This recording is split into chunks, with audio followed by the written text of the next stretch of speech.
down with your host T. Will, yeah, keeping it real. From the A to the screen, you can feel the thrill. Rolling with the classics, we're setting the pace, highlighting the magic of our soulful space. Got the vibe, got the crew, making it tight. When the screen lights up, everything feels right. Grab your popcorn, let's make it loud. It's movie time, ATL style. Stand proud. From the silver screen to the hearts we steal, every frame we capture is the real deal. Talking premieres, where the stars align. ATL views, yeah, they really shine behind the...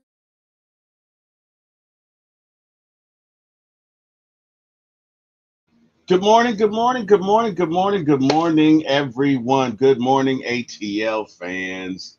Good morning, Philly fans. Good morning, those other fans. Good morning, movie fans. Hopefully, all is well with everyone today. I'm here with my guy, my friend, my podcast buddy, Mr. Jordan Burton. And this morning we are talking Captain Marvel. That's right, not Captain Marvel, but actually Captain Marvel. Jordan, how you doing this morning, man? I'm tired, but I'm gonna get a coffee. I'm gonna be ready for Penn State, and I'll be doing just fine. So, for those of you who don't know, Jordan is a Penn State grad and obviously going to see his team today, which is why we're doing this at 10 a.m. and not whatever time we normally do it. So, hey, man, look, we're doing this probably for the next year and a half. There are going to be some days we do it at 6. There are going to be some days we do it at 10. Today is one of those days we do it at 10. And neither one of us have really had much sleep. So, hey, we're going to soldier on through it. Jordan, man, Captain Marvel, huh? 2019. The year of our Lord, the the greatest year year of our in Lord. movie history. That's true. That's right. That's right. Hey, man, you often talk about how that was a great year for movies, and indeed it was.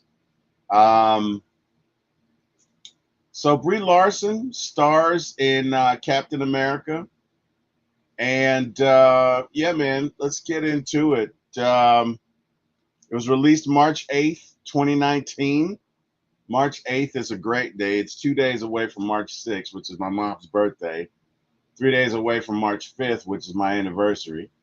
And 4 days away from March 4th, which is my youngest daughter's birthday. So yeah, I love early March, man. It's a great time. It was directed by Anna Boden and Ryan Fleck. The writers Anna Boden, Ryan Fleck, and Geneva Robertson Duarte. Story by Nicole Perman, Meg Fleur, LaFauve, Bawden, Fleck, Robertson, and Duarte. The cast is going to be Brie Larson as Carol Danvers, Captain Marvel, Samuel L. Jackson as Mr. Nick Fury, Ben Mendelsohn as Talos, Jude Law as Jan Rogue, Annette Bening as Wanda Lawson, or Marvel, as it were. LaShawn Lynch as Maria Rambeau. Very important. She's Maria Rambeau. She's not Monica Rambeau, who would later on become another version of Captain Marvel, or I forget what her name is, but it's interesting how the title has been passed down back and forth. Gemma Chan, Damon Hansu, Lee Pace, and Clark Gregg in supporting roles.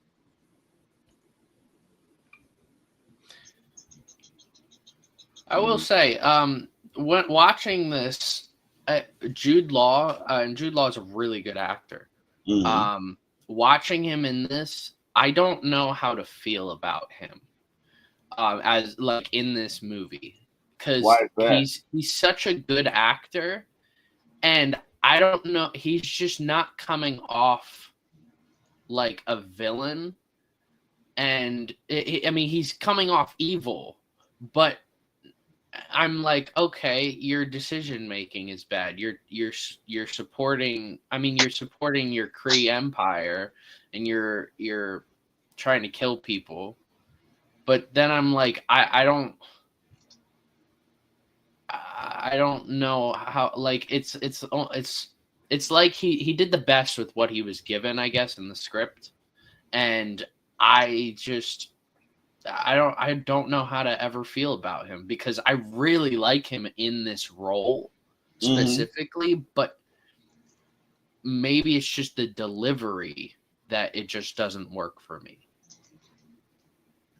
And Brie Larson, I love Brie Larson.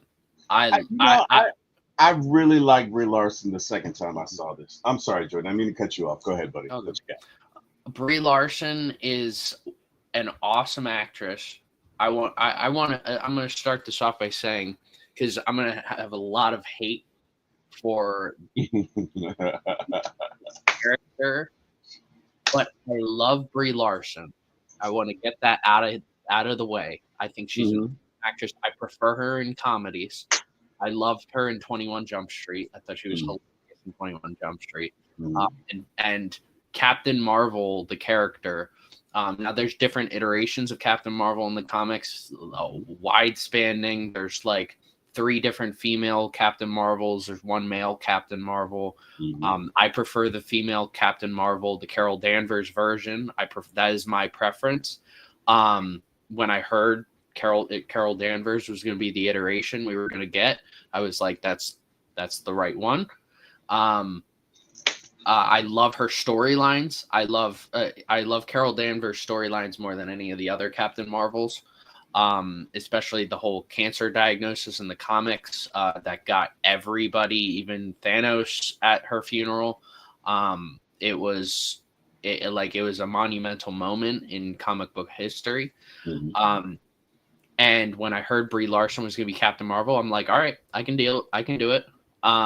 But I don't think they work well together. I don't think Brie Larson and Captain Marvel work well together, or Disney/Marvel has no idea how to put the two together.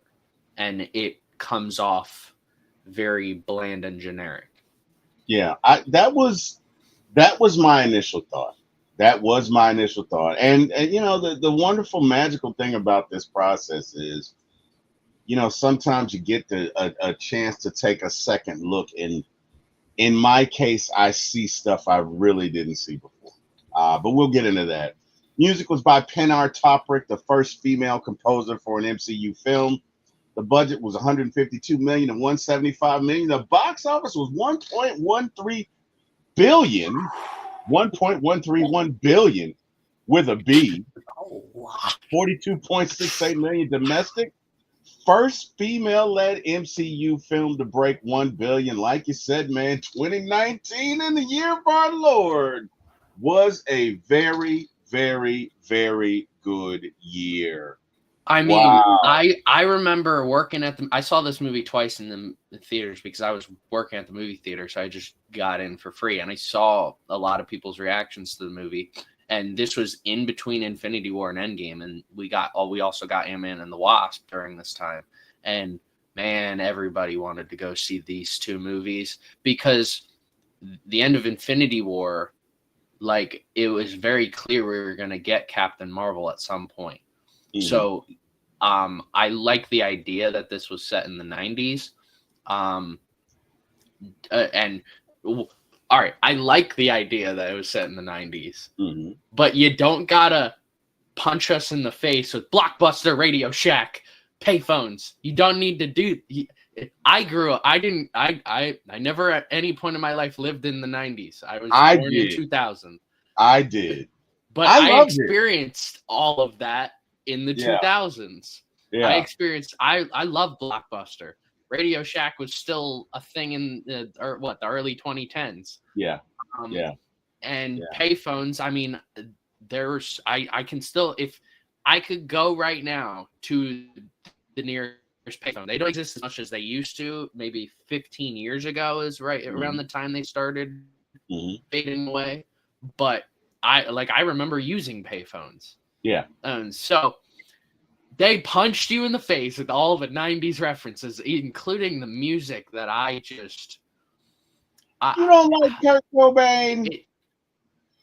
I like Kurt Cobain. There are certain songs. No, I like the songs. I don't like I don't like the idea of them, like some of them just felt like the scene didn't match the song. Okay. Especially That's fair. the space fight with what was it? Was it Gwen Just the Stefani girl. that was singing? Yes. Just the girl. Every time I watch that scene, I'm just like, this is the music that they chose. And I don't feel like that throughout any other MCU movie. Yeah. And I watched that scene, I'm like, this is the song you chose? Like, there are billions of 90s songs you could have gone with for this movie. And the one song, Don't Go Chasing Waterfalls, that made sense. You're in a road trip with Nick Fury. It made total sense to throw that in there. But we kind of already used that in, what is the movie? We Are the Millers. We Are the Millers kind of brought that renaissance in for that song. Yeah. And it was a road trip. It felt like, yeah, we've already done this before. So yeah, the songs, the overt night. This was a movie that, like, I love nostalgia pieces and time period pieces of like going to the 80s and 90s. Like I like that. But it felt like they tried way too hard with this. And you know, it's interesting because that was not my experience the second time I watched it, man. And it's weird because I did not like this movie the first time. I didn't like it at all. I thought she was too stoic. I thought she was too stiff. But watching it the second time, and I don't know, maybe it's this process that demands that it has your full attention.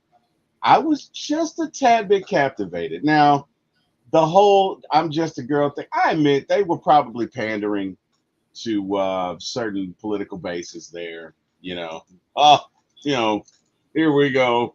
We could, like, that was a little on the nose, but outside of that, I a song like earlier on in the movie, but not during a fight scene.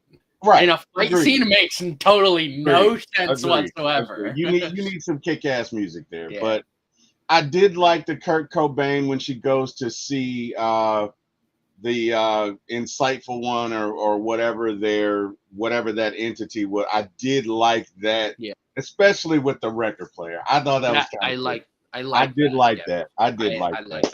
I hear that song every day at work. So really, I heard. Yeah, there's one radio station we play every single day at work, and it's the same songs at the same times throughout the entire day. And some of the songs you get used to. Some of them I've listened to. Like there's a lot of Linkin Park that's played. I love Linkin Park. I love Linkin. Oh, I love it. And sometimes there's a lot of other songs that are overplayed, and I'm just like, I like them, but now it's like I listen to them too much. What's that song that it's in Mission Impossible? It's by it's not. That's Fred Durst. It's what's the name of it? I don't know. I think about them, but I love Linkin Park. I love because they have a song in Transformers that I absolutely love. So yeah, I'm a big Linkin Park fan. Mm-hmm. I love "Smells Like Teen Spirit" from Kurt Cobain and the band. But yeah, man, I'm big love that. Let's get to the plot, man. Set in 1995, Carol Danvers, aka Vers, is a Kree warrior with amnesia and power she doesn't understand. She's trained under Jan Rogue, played by your guy, Jude Law, to fight the Skrulls. When captured, she discovers suppressed memories of her past life as a U.S. Air Force pilot. Back on Earth, aided by Nick Fury, she learns she absorbed cosmic power from the Tesseract via an experimental engine designed by Dr. Wendy Lawson, known as Mar-Vell, the first Captain Marvel. Mar-Vell, as she says, 2 words, Mar-Vell. She embraces her human identity, unlocks her full abilities, and chooses independence from the Kree. Carol allies with the Skrulls, defeats Young Rogue, and sets out to help the Skrulls and find a new home. In the credits, she inspires Fury to form the Avengers Initiative, and in the post-credits, returns to the Avengers headquarters during Infinity War's Fallout, which is kind of a big old summary of the movie. But bro, I enjoyed this. So a couple of things that jumped out to me about this movie, and we'll get into the themes. But to me, this movie was about doing the right thing in the face of what you've been socialized to what the truth is versus when you find out actually what the truth is. You talked about Jude Law initially, and they really do a great job of manipulating her, lying to her, replacing her memories. And when she finds out, a lot of people would have just been like, oh, that's not true, because they're so indoctrinated in what they've learned. You get what I'm saying? They're so immersed in the lies, and most people don't want to believe that the entire 10 years or whatever she was up there was a lie. I liked that about this story, the fact that she was willing to listen to people that she normally would not listen to. You got to understand, and those of you watching this, you probably do understand, but the Kree and the Skrulls are bitter. They're like Crips and Blood. They hate each other. And they have been warring factions for years. And so for a Kree or someone of Kree descent or Kree heritage or even Kree affiliation to even listen to the Skrulls is heresy by this. As a matter of fact, first thing Jude Law says when they show up is, what did he say? You're fraternizing. You're fraternizing with the enemy. That's, you know what I mean? And that's a big thing. But Jordan, you mentioned it. Let's talk about the element of manipulation. And I think Jude Law plays this perfectly because he believes what he's doing is right. He knows it's a lie. But I really believe that he feels like it's for the greater good of the Kree, right? A lot of folks will do evil things if they can convince themselves it's for the greater good, right? Because it gets easier to go along and do bad stuff if you just tell yourself it's for the greater good. Let's talk about that. Give me your thoughts on it. And you kind of delved into it a little bit, but give me your thoughts on specifically how they kind of manipulate her, and Jude Law in particular, and how because they clearly have a connection. He clearly has an affection for her. Because two things can be true, right? You can have an affection for a person and you can be a complete liar, which he is. But give me your thoughts on that. Let's talk about this one component of this. Well, I will say it was very interesting the first time I saw this, seeing the Kree end up being the bad guys in the end, and the Skrulls being the good guys, because that's most of the time it's the opposite. Yes. Which it feels like as the MCU grows in future projects that we'll get to, it's starting to become the opposite now, and reverting back to that Kree are good, Skrulls are bad, which is very interesting. I think, I mean, the Tesseract, it's the last time we saw the Tesseract, it's funny, this is the only Infinity Stone so far in our rewatch that we've been introduced to, because the last time we saw this, it was in Captain America, the First Avenger. Yep. So I think that the Tesseract I think what the Kree and the Skrulls want is similar. Like, they want a home. The difference is the Kree now want more of the home. Like, they want to continue to build. And I think it's maybe overpopulation. I think we end up seeing in future movies, like the Marvels, there's probably overpopulation having to do with all of that. With the Skrulls, they just don't have a home, and both can use this Tesseract to their advantage. And the Tesseract being a literal object versus Carol is the embodiment of the Tesseract. Mm-hmm. Like, she has the powers, she has all this cosmic power that you can, that the Skrulls could use, that the Kree could use, and the Kree definitely could use. Mm-hmm. So, and it's so interesting. I can't wait for us to get to the Marvels, because I actually enjoy that movie a lot more than this movie.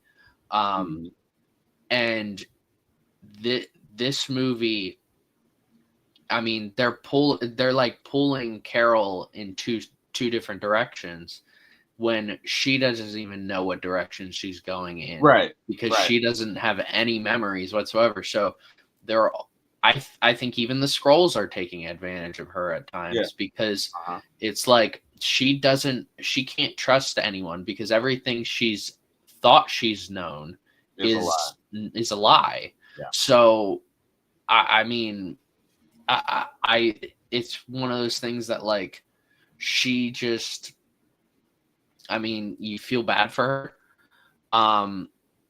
And I mean, I wish they dove a little bit deeper into, like, I don't know, maybe it was the end, maybe it was the ending for me that was just flat, and but I wish they dove deeper into her not trusting the Skrulls and the Kree. Like, you could clearly tell she just didn't trust the Kree to this point, but, like, she always was like, I don't trust the Skrulls at first, but then as the movie kept going, she, like, went fully supporting the Skrulls. I wish by the end of the movie, she was still hesitant, because then that would have led to future projects with the Skrulls having an issue with the Skrulls. Yeah.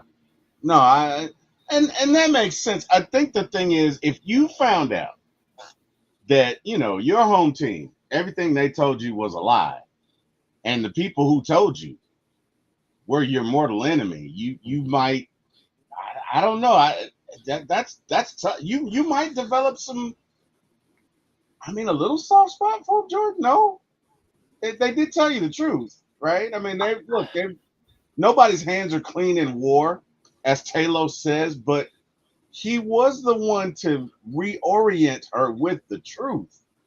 She did learn it. I mean, considering I think what you're saying is completely right, and the one line that always drives home for me with the Skrulls is, we just want a home, right?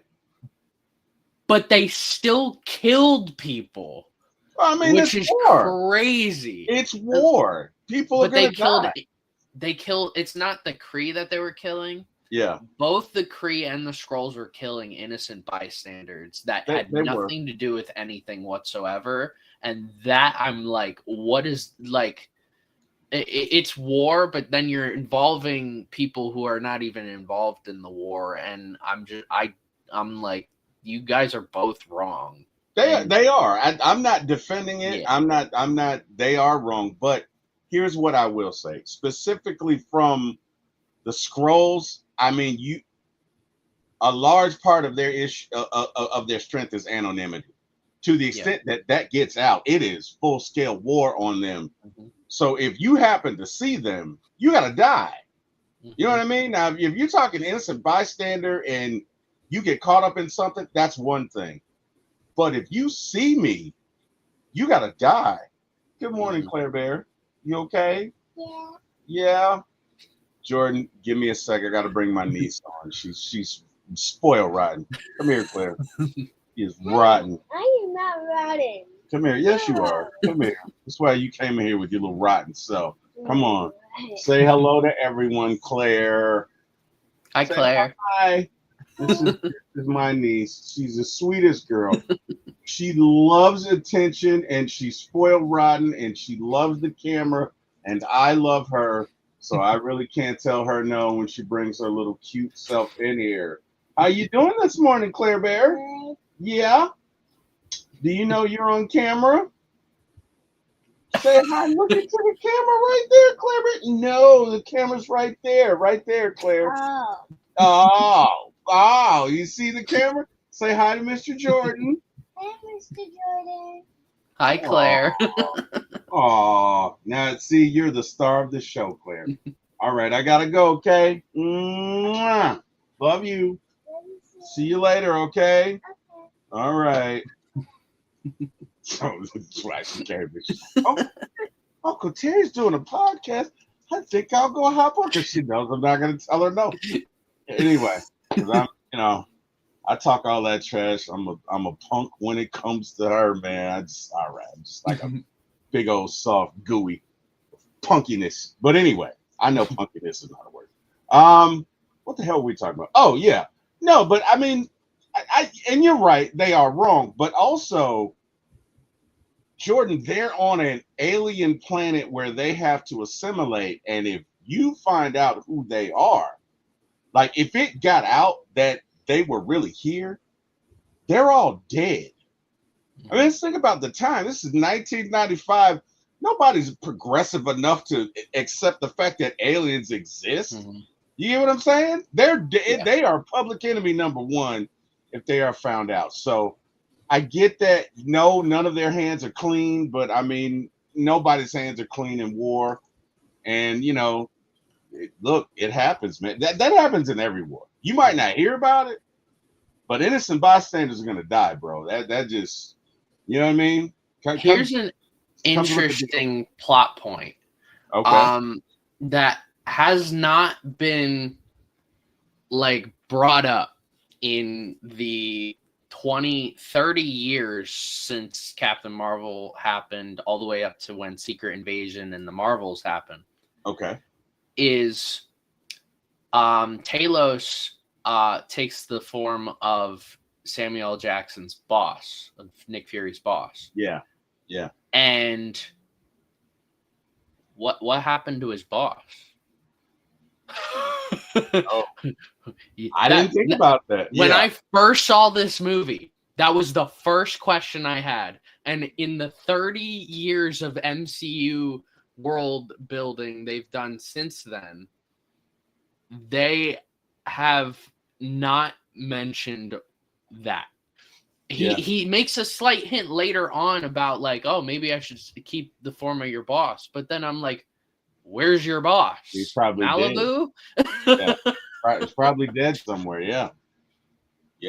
Well, not necessarily, because you know what? When they arrive on the beach, they assimilate some surfer people, and they don't kill them. Yeah. So they don't necessarily have to. But you're right. I mean, where is this? I mean, yeah. Where'd the guy go? That's a good point. It's a good point. I didn't think about that, but yeah, man. I thought I love some of the fight scenes. I really did. I enjoyed the whole fight on the train, especially when she takes on the older lady, and the crowd's like not having it. They're like, "You're not," because they don't realize what's going on, and this old lady is swinging around poles and fighting her, and then when Carol gets her down and start punching her, they're like, "No, you're not gonna do that," and they hold her back, and then she gets out and transforms into somebody else. And I would have thought there, like, that's kind of where they kind of let it, like, I would have thought they would have responded like, oh, you know what I mean? I thought that I would have, to me, there would have been a bigger shock from the crowd. Like, oh my God, did you just see that? And they all just kind of sat there stunned, like, oh, that to me was a little bit of a miss, because human nature, if you've never seen Aliens and you see some dude transform in front of you, you're going to get a reaction, dude. You are definitely going to get a reaction. People are going to be all over the place. Some people are going to be religious zealots. Some people are going to lose it. Some people are going to throw up. But you're going to get responses, right? And we really didn't get anything there. But I did like the whole fight scene. I like the fact that they were fighting on top of the train, and then as the bridge is coming, she does her blast and jump down in the train and gets off and can't find them.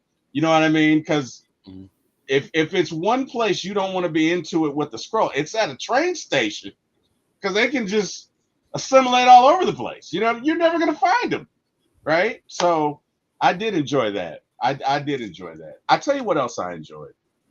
To me, there was a natural rapport between Brie and Samuel L. Jackson.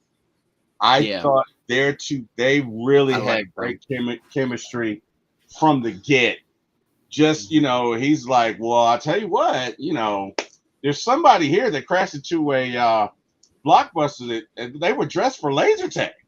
And she's like, oh, yeah, well, you know, I'm hunting Scree. And he's like, Scree. And he's getting ready to laugh. And I tell you what, you're under arrest. And she moves him out of the way and fires a blast. And it's just this whole repartee that they have. It's entertaining to watch. They had a natural chemistry on screen. Talk to us about that, Jordan. Talk to us about that chemistry and their interaction specifically on screen. This is probably my favorite part of the whole movie is their relationship and their interactions that they have. Even to the end of the movie where he basically gives her name, Captain Marvel. Yep. And then he starts singing about the Marvelettes. And he was pretty much Mr. on Postman. tune. He was pretty much on tune. I love that. I love that song. Yeah. It's as soon as he started singing it, I was like, ooh, wait a minute, Mr. Wait a Postman. minute, Mr. Postman. Yeah. I can dig it. I love that whole scene. I love their conversations in the car again when Don't Go Chasing Waterfalls is playing. Yep. When they're driving to the government headquarters, which there's a few moments throughout this movie that I'm like, oh, that's convenient. Oh, that's convenient. Yeah. Like, oh, it's convenient. Nick Fury knows the exact location of this this place, or no, that Nick Fury knows exactly where they're going and where Captain Marvel needs to go, and they're gonna stop everything to go see this. And oh, by the way, he's a part of SHIELD, and he's gonna flaunt that everywhere. Yeah. But yet nobody knows who SHIELD is. 13, at this point, 15 years later. Yeah. So because Iron Man takes place in 2010, even though it came out in 2008. Yeah.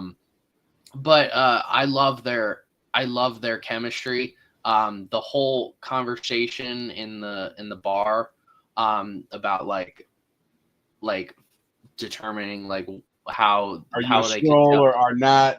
I will say that while I like the conversation and the dialogue, it doesn't make a lot of it didn't make sense the first time I saw it, and to this day, and it annoys me. Two things. One, her asking, "How do I know you're not a Skrull?" and then him just telling her things like that if he could still be a Skrull and just making up crap. How would she know? Right. That was my thing. Like, did she look him up? Did she look up his credentials? Exactly. It didn't make sense. And then two, this one drives me nuts because it's so false. He says, I won't eat a sandwich if it's cut diagonally. Yeah. Even though he clearly does that in a movie that came out 5 years earlier in Avengers Age of Ultron. He makes the whole sandwich, cuts it diagonally, and eats it. Now, a lot of people think that was a Skrull. Maybe he had grown to that point. Right? Maybe because clearly in Age of Ultron, that's after this, right? That takes place. So maybe, you know, look at, I'm 55. There are things that I eat now I wouldn't have touched in my 20s or 30s. And he's clearly a young man. So maybe that was just a maturation of what you like. You know what I mean? I don't know. I used to hate Subway. You know, I can eat Subway now. I was never a fan of soup. I eat soup all the time, as you well know. So, you know, we evolve. Or he could have been a Skrull. I don't know. It's a thought. it's just so it's such a random, it's a funny random thing to say that if that thing in Age of Ultron didn't happen, I'd be like, that's hilarious to say. Yeah. And then for it, like, if he had said, I can't eat a sandwich that's cut horizontally or diagonally, I'd be like, or horizontally or vertically, I'd be like, okay, I would be like, okay, all right, that's interesting. And then we see it happen in Age of Ultron, and we go back and watch it. It's like, all right, that's a cool payoff. Yeah. But now it's like the thing, and it's because what's so funny about that scene in Age of Ultron is all of the Avengers and Samuel L. Jackson are, I keep Nick Fury, Samuel L. Jackson, they're the same person in my opinion. Yeah. They are having this serious conversation with how to deal with Ultron, and we have Hawkeye throwing darts with Tony. We have Nick Fury making a sandwich in the kitchen, and they're all in Hawkeye's home.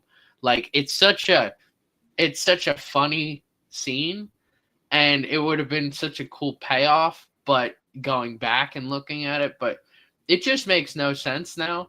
And a lot of people to this day think that he was a Skrull in that scene, or that in the movie. And I'm like, if he is a Skrull in this movie, the whole I don't like the idea that we are going back and saying and characters are Skrulls.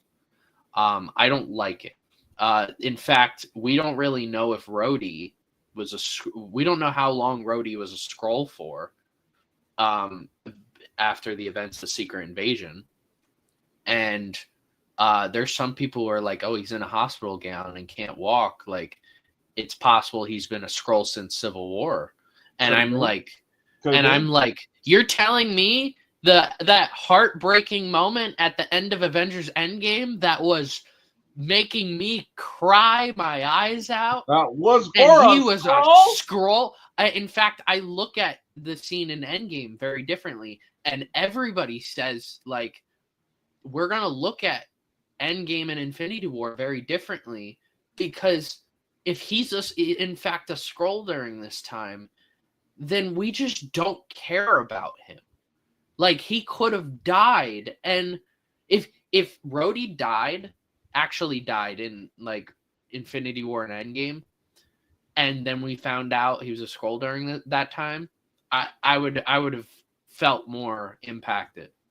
I would have been like, okay, that makes sense. But if he was a Skrull during emotional scenes, like the conversation he has with Nebula, the very small one, when they're going to get the Infinity Stones, I'm like, I look at those little scenes so differently. So, I don't even know. Getting back to this, it's a stupid sandwich, and it's so stupid and silly, but it's continuity. There, like, if he says, like, to your point, that, like, he's grown out of that, or that was a phase or something like that. If he just mentions it or something, like, as simple as, like, he's hanging out with, if in the Marvels he's making another sandwich, because that's all Nick Fury does is kill people and make sandwiches, is he makes a sandwich and Carol's like, why are you eating your sandwich diagonally? And he would have been like, oh, I grew out of it. That would have been a nice payoff. Yeah. I haven't seen that payoff, and it's so silly and stupid. It's playing an with itch your that I mind, can't buddy. scratch. It's an itch I playing with can't your scratch. mind. It's in the back of your head, just playing tennis. No, I get it. You know, it's interesting. What if Natasha was a Skrull? What if the whole my soul has to go to this place? What if she was a Skrull? I don't think we would have gotten the stone then. I think that she would have died just to die, and I don't think that, because you have to give something of which you love, and I don't, because that's technically not Natasha, I don't think this But because it's but not her soul. a part It's of not the her Skrulls being who they are is they have to believe that they are that person. But they I.e., aren't. they have to love who their hosts love. They got to be all in. That's a part of who they are, right? But it's not her soul at the end of the day. Like you Okay. could believe it's her. That's fair. It would be like throwing an AI version of if you threw an AI version of Natasha over that cliff. It's got Okay. everything, her memories, her everything, but it doesn't have her soul. And Okay. yeah, I would like that because I personally I love Scarlett Johansson. I loved her as her Black Widow, and I feel like I'm missing that since Endgame. And her death, I think, impacted of between hers and Tony's. Like Tony's death. I know we're talking about Endgame because basically this movie connects so much to the importance of both movies. Is like Tony's death, it was the culmination of this entire saga, and it made sense. I knew Captain America or Iron Man were going to die going into this movie. Yeah. And it kind of felt like Captain America died, but he was just retiring, so it was less like in your face.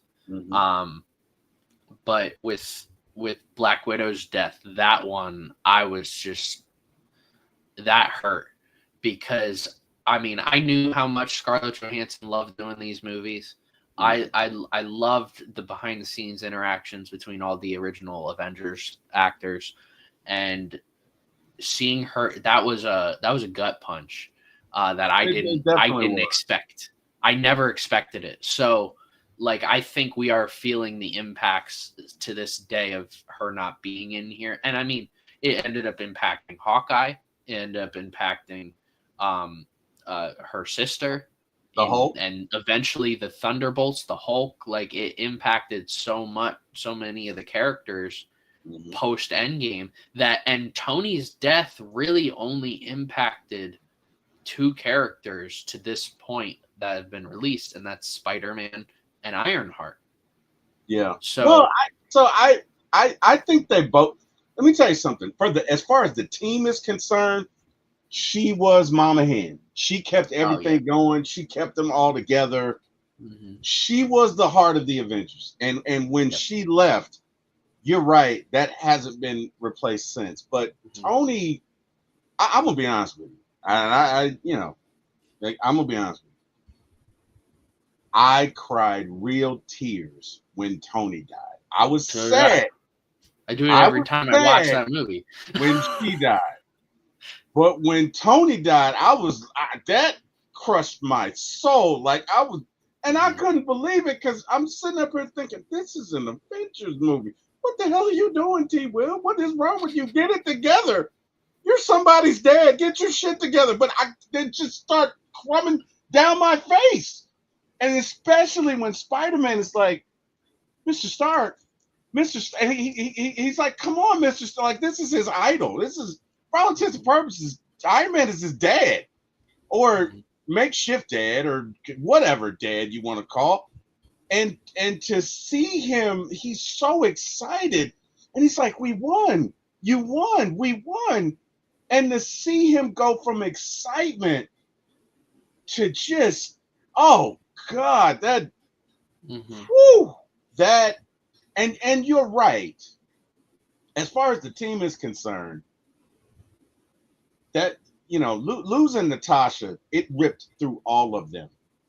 But I just felt like, especially the fans, it started with Iron Man. And when he left, that to this day, when I watch that, I gotta fight it back a little bit. You know what I mean? I gotta choke it back a little. I gotta let me get me a little stronger. I got to choke it back a little bit because it is, and I don't know why that is, Jordan. I don't know. I mean, I know it's coming. It's the culmination of all those years. I mean, with Tony, you saw him in 3 Iron Man movies, all the Avengers movies. You saw him in Spider-Man: Homecoming. You saw him in end credit scenes for other movies. You saw him in Civil War. Like, you've seen him in so much, and that was why everybody wanted a Black Widow movie. Is like, Yeah. and we got a Black Widow movie too late. If Yeah. that movie came out right after Civil War, or right before Civil War, It'd be probably a billion before dollar Civil movie. War, it would be really good, and I can't it'd wait be a billion for it to dollar get movie. to Black Widow. Yeah, because Yeah. I liked Black Widow. I did personally, too. I really liked I it. did too. A lot of I people did too. don't, because if you're watching it in the release order, it feels out of place. But Yeah. if we go back and watch it how we're watching it, we're Yeah. gonna look at the movie completely different. Yeah. Yeah. No, I mean, and look, they're still hurt. You know, they're still, say what you will. Wanda was the Avengers. She was that team, because the quirky part about her is she is the kind of person that can look you in your face, have a full-fledged conversation with you, knowing she's about to kill you, and do it and be perfectly fine with it, right? And if you're gonna have a team like the Avengers, you got to have people like that. It seems cold, but you got to have people that, number one, are willing to follow the orders that you give them, be they politically correct or not, and number two, have absolute belief and absolute fealty. Even in Civil War, her objective is really to try to keep the team together. Because although she fights against Cap, she tells Black Panther, but I never told you I'd help you capture him, right? Why? Because she realizes the bigger thing is keeping the team together, right? Anyway, whatever. I don't know how we got on the Avengers, but Yeah, but we're sidetracking. That's let's how get bad back this into it. movie is. let's get back to it. So let's talk about character arcs, man. Carol Danvers goes from amnesiac soldier defined by others to fully self-aware hero, balancing humanity with cosmic power, and I agree with that. And the other thing I liked about it is that there's a clear delineation of right and wrong here, right? There's a clear look at these people are refugees. It was, if you close your eyes for a second, you can kind of see some real world scenarios play out. I'm gonna leave that right there because I want to keep my show on YouTube. I'm just saying you can kind of see that, but she ultimately goes with her heart. And you know, the scene where she says to Talos's wife, "I am so sorry, I did not know," was very heartfelt, very earnest. And Talos says to her, "Look, it's war. We both have blood on our hands, but at the end of the day, you guided me to my family. We're good, right? We're good." I really enjoyed her character arc, right? I did. I enjoyed. I really did. If it's one thing about this movie, it's the development of the characters, because I thought it was neat to see pre-Avengers Nick Fury. Like pre-Avengers Nick Fury, like who he used to be. You know, and the fact that he was always kind of a rebel, you know what I mean? He's always gonna do things his way. I kind of like that. So Nick Fury goes from mid-level SHIELD agent, inspired leader, changed forever by Carol's example. And Talos was initially presented as a villain, or I'd like to call him maybe a red herring, but he was revealed as a sympathetic father, subverting Skrull bad expectations. And I thought they did a great job of that, because at the beginning of the movie, you kind of hate him, like, ew. And then when you really get to see him, and I think this is an example that nobody is 100% bad, right? And nobody's 100% good. We are all, I mean, okay, few people. There are a few that maybe are 98% good and 98% bad, but most of us are somewhere in between, right? And I think this encapsulates that. But let's talk about your thoughts on their character arcs specifically. I mean, I'll go to Nick Fury first. I mean, he kind of learns. He learns so much by this movie, He really that does. he ends up pushing into the Avengers initiative to push the Avengers into certain directions. You see that rebel side we end up seeing in Captain America: The Winter Soldier. We end up seeing it throughout in Age of Ultron. We see it in Secret Invasion. I've already talked too much about Secret Invasion. Because I hate that more than this.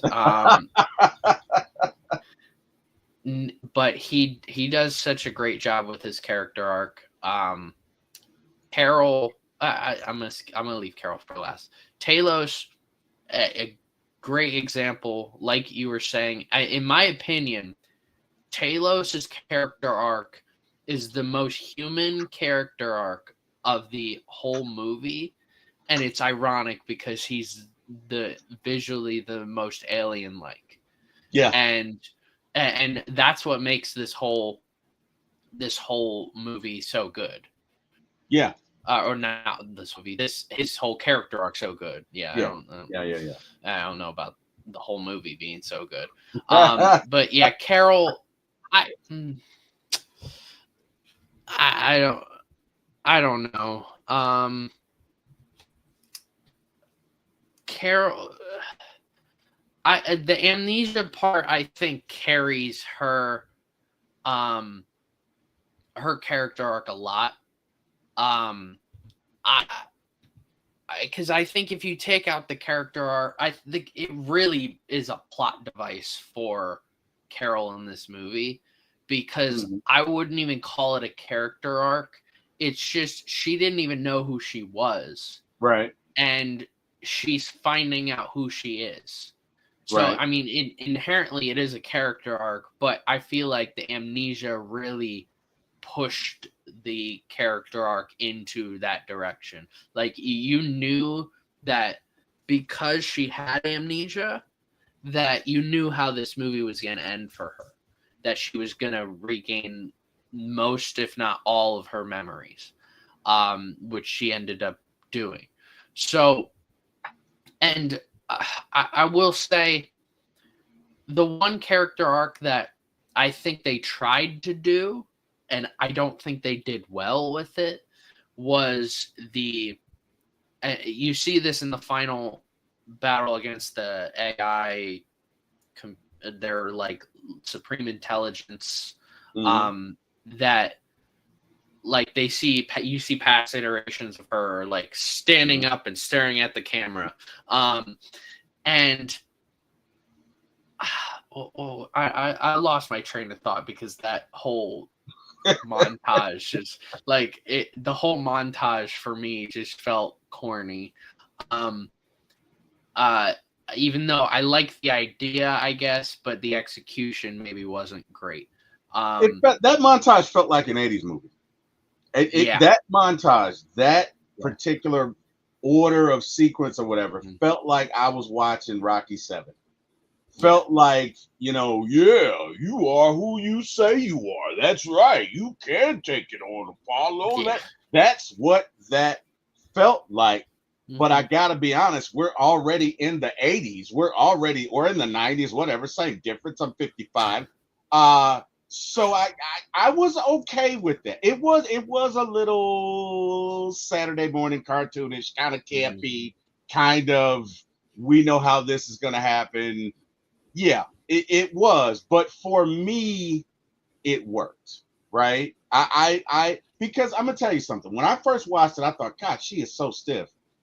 But thinking about if you found out your entire existence was a lie, right? You'd be a little distant, at least while you're going through it, right? So it kind of made the disconnection, the snarky remarks, the stoic nature for me more palatable. It made it more digestible because I could understand she doesn't know who to trust right now, right? But I tell you what it did for me. It made those snarky interactions funny.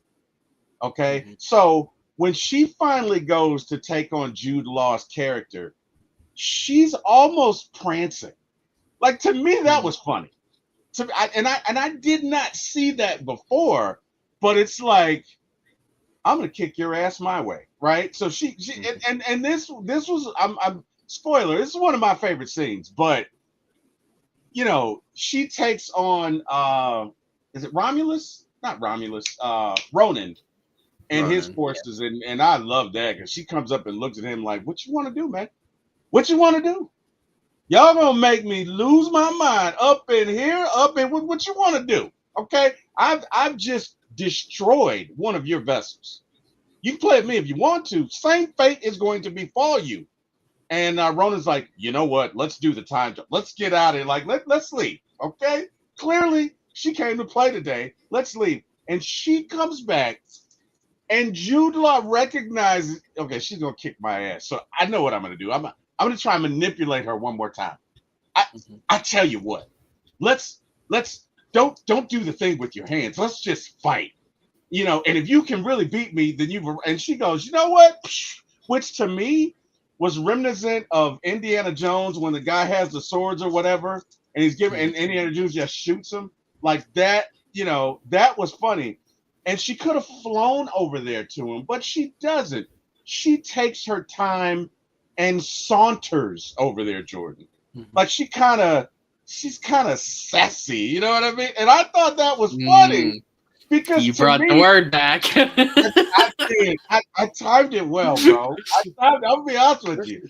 I thought about that last night when I was watching it. I was like, I'm gonna drop it on him. I did. But she kind of saunters over there, takes her time, and she's like, I don't have anything to prove to you. You know what I mean? I don't. This is what you're gonna do. And she tells him exactly. She's like, you're not gonna go back empty-handed. You're gonna tell them a warning. You're gonna tell them I'm coming, and I'm gonna stop this war. And you have a good day. Closes that thing, provides the ignition for the vehicle, and sends him on his way. I love that scene, Jordan. I thought that was hilarious. Give me your thoughts on that scene. I like that interaction, and it makes total sense. I don't like that's the end of our climax of this movie, because it felt like I was missing when I every time I finish this movie, I feel like the ending just kind of drops off, and I feel like I'm missing something, like I'm missing one final battle. I mean, Captain Marvel is inherently the one. I mean, at this point, is the most powerful being, and she's obviously can go through warships and stuff like that. So I felt like this ending just kind of fell flat for me. Okay. Even though I like this scene, but it should have led to something else. The events that we see at the end of, or at the beginning of the Marvels, is what we should have seen at the end of this movie. In that, we should see Captain Marvel go to the Kree planet and destroy the sun, but then see the after effects of that. That's what should lead to the Marvels, and because that was one issue I had with the Marvels. It felt like the third movie of a Captain Marvel trilogy, and we never got the second movie. Like, Captain Marvel feels like the first one, the Marvels feels like the third one, but it feels like we're missing a movie in between the two of them. And I think even if you didn't, and you just put that issue that Captain Marvel has after, I mean, basically the whole plot point of the Marvels, you could throw that at the end of this movie and it would play well, because you could see her like going through everything. But even then, I look at the Marvels and I have an issue. One of my main issues with the Marvels is Captain Marvel, because it's like, you're a psychopath to destroy a sun when you know there's innocent lives on this planet. Again, it goes back to like the Skrulls and Kree are killing innocent people for this war. Captain Marvel's doing the same. What we know in the Marvels, Captain Marvel does the exact same thing. So, this ending just it felt sort of flat, and Ronan obviously got recasted, but he did, yeah. I don't care that he got recast. In fact, I think the guy who voices him, I think he does a fantastic job of replicating the other guy's voice. But the makeup's not even close to the same. Yeah, like they didn't even try. He looks like part of the Blue Man Group. Yeah, he does. Like he does. They really didn't even try for getting the makeup right at all. Yeah. That I don't like at all. So and it annoys me every time I watch it because I'm like, the makeup was so good in Guardians of the Galaxy, and that's one thing James Gunn does. We know James Gunn will do great in everything. He's going to find the best makeup people. But this movie, the makeup person just took a day off or something, and they hired the Blue Man Group to spray paint him. And the little line of dialogue that I knew he was going to say it too when I first saw this movie. And the little henchman guy is or he's like, we'll be back for the weapon. And I as soon as he said that, I was like, I knew exactly what he was going to say. And the henchman's like the Tesseract or something like that. I don't remember what he was alluding to. And he's like, no, the woman. And I'm like, all right. Okay. And by the way, that leads to nothing ever. You could have taken that out, thrown it in the trash, put it in the recycle bin, deleted it out of the recycle bin. It wouldn't matter at all. Nobody would have been. Yeah. And because that could have been your sequel to this movie, is something like pre-Guardians of the Galaxy. You could have had the events of the Marvels taking place before Guardians of the Galaxy, maybe in like 2005, and you could have had Ronan as the villain, and because Ronan was a pretty good villain in Guardians of the Galaxy, I think the Infinity Stone kind of enhanced him, but I thought he was okay, and you could have made that the whole plot point of Captain Marvel too. Yeah, but again, a movie that we never got. So, the ending's just for me pretty flat. I will say one thing I do like a lot about this movie is the way they showcase her power, her powers around her, the cosmic energy around her. Yeah, and I think that's really cool. Yep.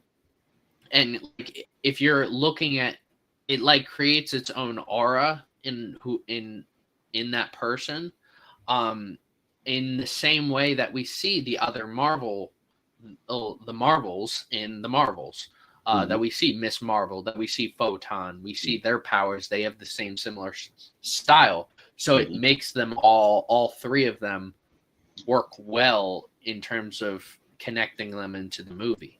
Agreed. So that is one thing I really like about this movie, is the way they showcased her cosmic energy.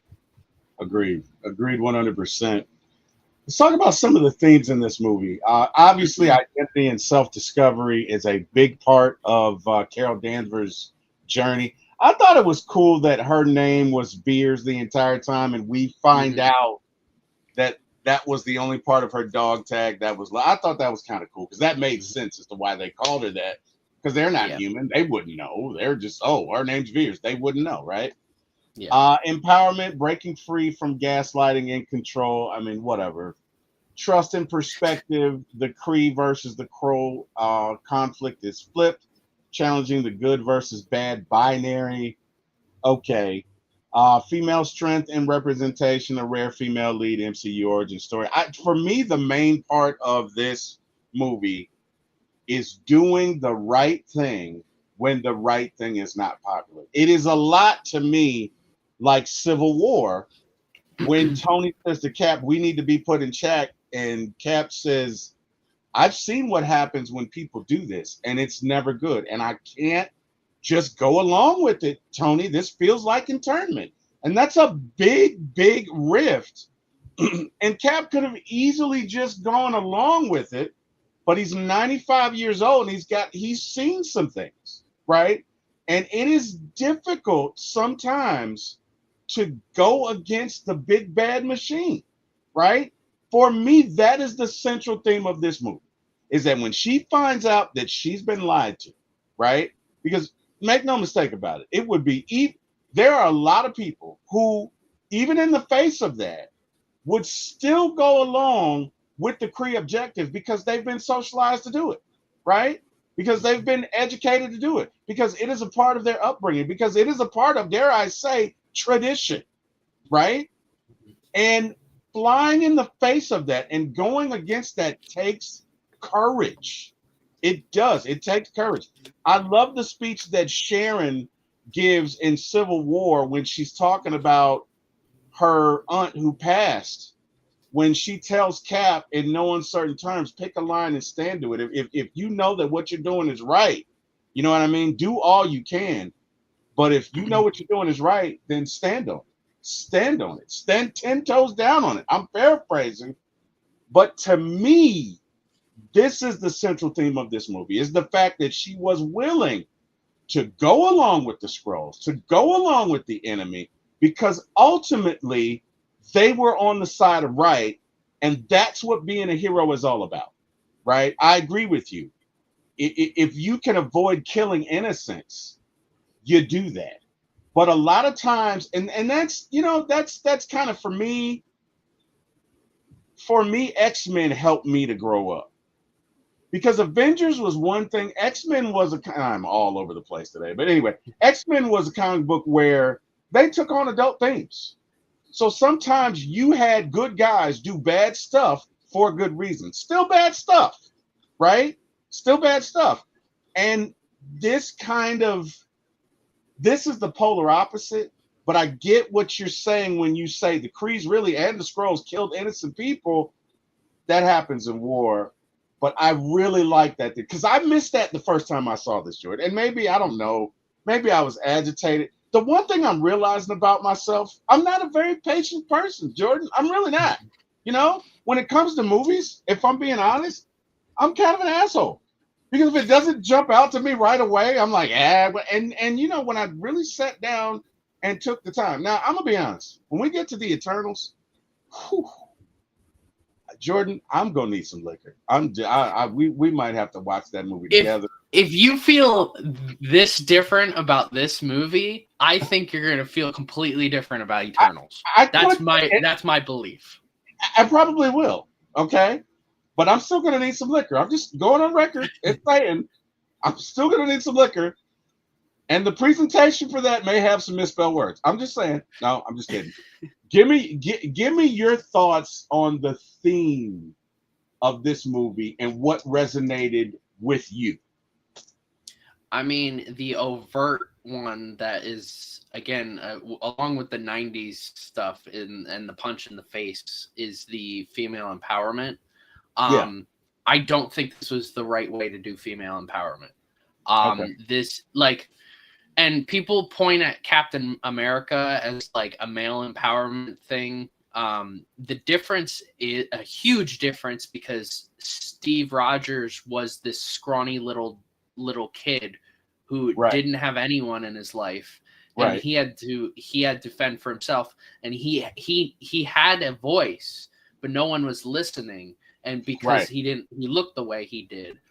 And finally, when he gets the body to match his voice, then people are taking him seriously. And even then, people are still not listening to him. And he has to go do the basically circus act. He has to be a circus act before he actually stands up for himself.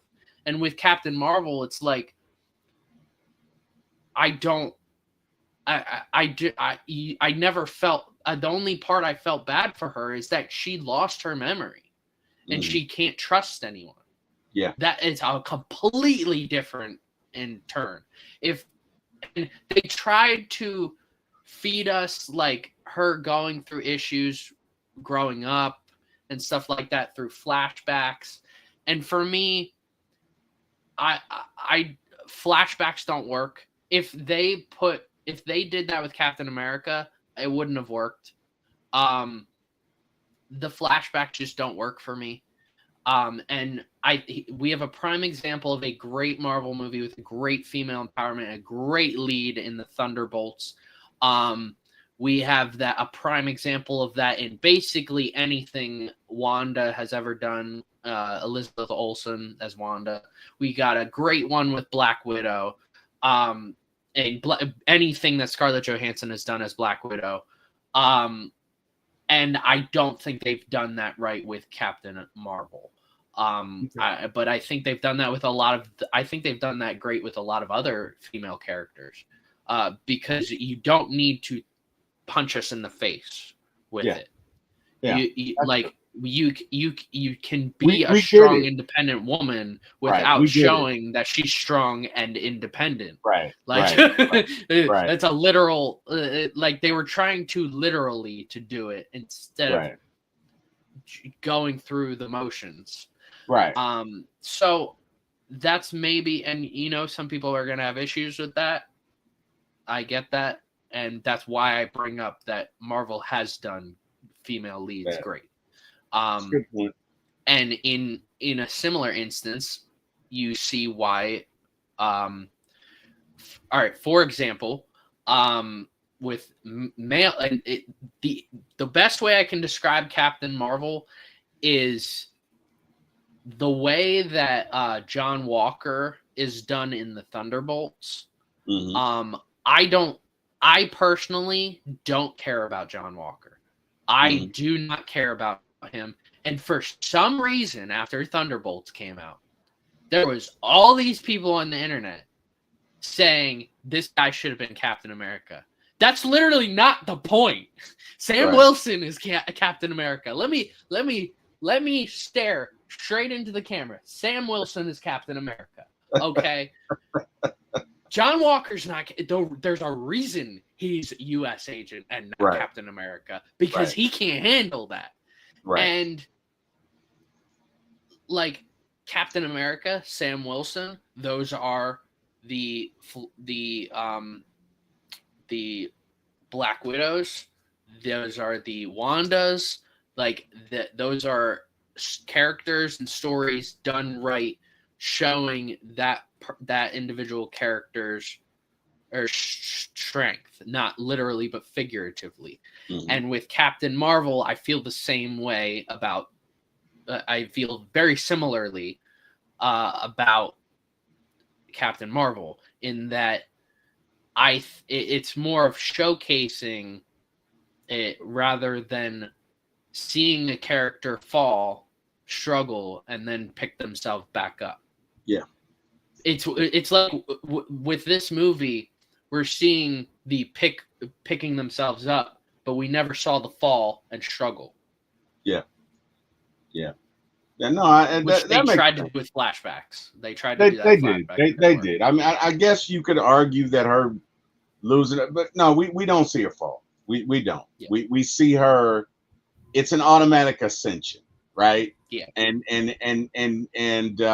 so you're right about that.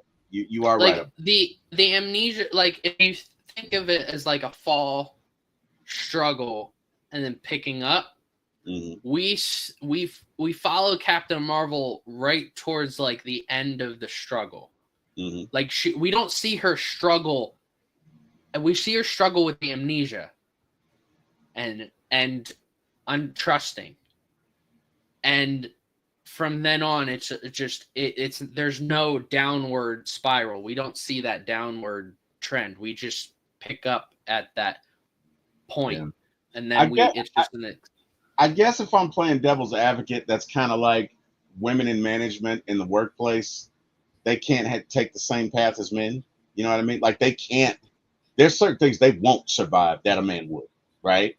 So if you're looking at it through that lens, right? They can never be emotional in a situation. They can't, oh, she's emotional, she can't handle. So if you're looking at it from that standpoint, I get it. Now, from the typical storyline, agreed with you. It's all ascension. We don't see her struggle. And, the true definition of equality is I got to treat you as a woman like a hero the same way I treat you like a man. So I get it, but I also get what they were trying to say. Does that make sense? Yeah. Oh yeah. No, like I get what they were trying to say, and like that's why we need that fall. Yeah. Because then we start to relate to that character. Yeah. I relate. I mean, we had the Thunderbolts review. You and I were both relating to that movie quite a bit. Yep. Like because of that fall, we see that fall. Florence Pugh's character, or we see her fall, and then we see her struggle, and then we see her pick herself back up, and that's what's so beautiful about her character arc. And in my opinion, it is one of the best character arcs in any Marvel movie ever. Mm-hmm. I would say it's so much better than even Natasha and Black Widow. With Natasha, Black Widow, we already saw her. We saw her fall throughout many times throughout the MCU. Yeah, and we saw her struggle throughout that time. Mm-hmm. And we see her pick herself back up by the end of Black Widow. Mm-hmm. And then we see her fall again in Infinity War Endgame, struggle in that, and then pick herself up before sacrificing herself for her family. And that fall is so important in a character arc. And it's when we get to Iron Man, that is a easy example of a fall struggle, pick oneself back up, because it's very clear, blunt, and obvious how he goes through all of that. Because that's kind of what we see. That's what Batman, the Dark Knight trilogy, kind of throws at you with all three movies. I was born in the dark.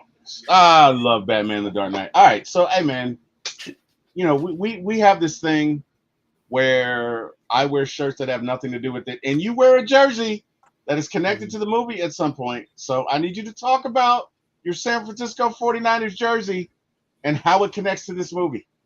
We are at that point in the podcast. So let's do it. I mean, it's the 94 49ers. It's the 90s. I got a 91 Bulls champions hat on. Okay. It's the 90s. Okay. Yeah, we're going right. Yeah. I see you. Okay. So it's subtle. There's not much I could pull from this because the 90s references are so punch in your face, and I'm like, I have nothing to work with. Like I thought about wearing my Morton Anderson Saints jersey, but we're in NFL season, so you won't be seeing me wear an Eagles or Saints jersey for the rest of the season. So you're superstitious when it comes to that? Oh, yeah, okay, I get it. I know why. Yeah. Okay, I know why. That makes sense. Okay, that makes sense. Sorry. Okay, well, that's still great, man. I mean, look, they were champions of the 90s. I know that you have a thing. I still say, hey, man, that's great. I like that you do that because it I think it's fun. Like I look forward to it. Every time we do one of these movies, I'm like, okay, what's he gonna wear today? So I think that's cool, man. I really do. Let's talk about 3 favorite scenes. Now, I have 4. Okay, I have 4. And the one I'm going to talk about is the one I've already talked about, and that is where she takes on Jude Law's character, because really this is her mentor, right? This is like Luke taking on Darth Vader the second time and winning. She could never beat him. And I just thought the way that they did that was just so funny. Again, the sass, the whole sass in that scene to where she's like, you know what? I'm going to do this my way. Pew! Okay. He's like, let's go. Let's fight with our fists. And she's like, I ain't got time for that. Ain't nobody got time for that. Pew! Right? And blast him 2 miles away and takes her time walking over there. You know how confident you got to be? Like, I'm going to hit you so hard, I know by the time I walk over there, because it's going to take me 20 minutes, 15 minutes, you're just going to be getting up because I hit you that hard. You know how confident you got to be to do that? Like, I thought that was cool. I thought it was great. I thought it was funny. When she removes the inhibitor chip and finally realizes, you know, she has that He-Man moment, I have the power. I thought that was pretty cool. You know what I mean? And especially when the great intelligence realizes, oh, shit, it's about to go down. Wait a minute. She's way more powerful than what we thought. The whole Goose the cat thing was funny because the whole time they're telling Samuel, you might not want to keep him on your lap. You might not want to keep him on your lap. And when he scratches him on his eye, it's like, oh, it's nothing. And Talos is like, no, it's something. He's like, it'll be all right. He's like, no, it won't. No, it's like they all know, right? They all know. I thought, like, I enjoyed the cat scenes because the cat was kind of, he's like a cat. He's moody, right? So he kills people, and then all of a sudden they show up, and he doesn't kill them, and he's sitting there, and he's waiting, and he's like, you're just so moody or whatever. You know, and then at the end, of course, he vomits up the Tesseract. I just thought that was really cool. I thought that was fun. And then, of course, a lot of the Nick Fury and Carol 90s bonding scenes were great.